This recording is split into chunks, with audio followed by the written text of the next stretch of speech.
Lami ang food ug affordable ba na Filipino restaurant ang inyong ginapangita? Then you should definitely add Jonas Native Chicken and Seafoods Grill to your list. Hello again guys, so for today mag-try na pud ko og new restaurant kay gi-invite me sa owner, so naa ako karon sa Buhangin going to Diversion para makit-an gyud ninyo kung asa exactly located ang Jonas Native Chicken and Seafoods Grill. Dali ra kay siya makit-an guys kay naa lang gyud siya along the highway. There's a bunch of bahay kubos everywhere, so the place really screams Filipino vibes even ang iyahang interior.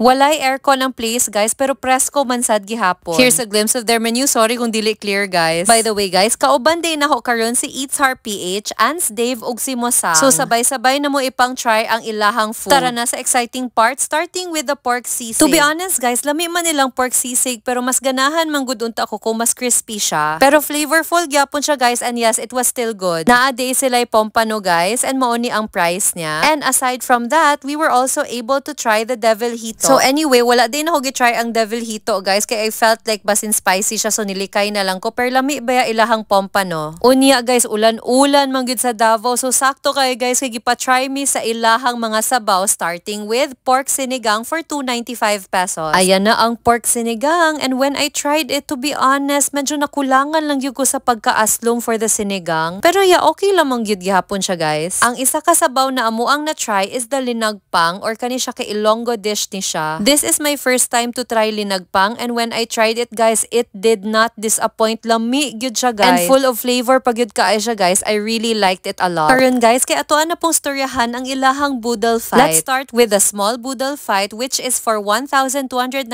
pesos and good for 3 to 4 packs. This is what it looks like up close, and ang naka-special ani is pwede ka mo choose if garlic rice ba or Java rice ang inyuhang ikanon dere. And mauni ang large na tag 2,299 pesos na good for 8 to 10 packs. Ready na akong gloves guys, tara attack na ta. For me, ang chicken ang highlight sa large boodle fight. Lami jud kay siya guys, very tasty. Ang kinilaw na malasugi pud guys, oh my gosh, definitely a must try. Storyahan na pud na to ang tahong guys. Now at first medyo buttery lang kay siya for me, pero kadugayan biya sa sige na kog kaon na lamian lang pud baya ko. Ambot lang sad unsang magic na hitabo diri na part, pero perti na jud akong kaon sa ilahang tahong guys. Wala ko na disappoint sa ilahang large boodle. Now let's talk about the Java rice sa small boodle fight. Now when I tried it guys, apparently halang man di ay kaayo siya. Actually lami siya guys, per tungod sa kahalang yan murag ma-overpower lang jud ang kahalang sa kalami. And another highlight for the small boodle is their lechon kawali. Kanang typical lechon kawali lang gud siya guys, per ganan mo lechon kawali, so yes na yes kay siya for me. It's no surprise nga no daghan nagakaon diri sa Jonas Native Chicken and Seafoods Grill. I give the food and place an overall rating of 9 out of 10. And if you ask me, this place is definitely worth a visit. So kato lang guys, thank you so much for watching. Bye-bye!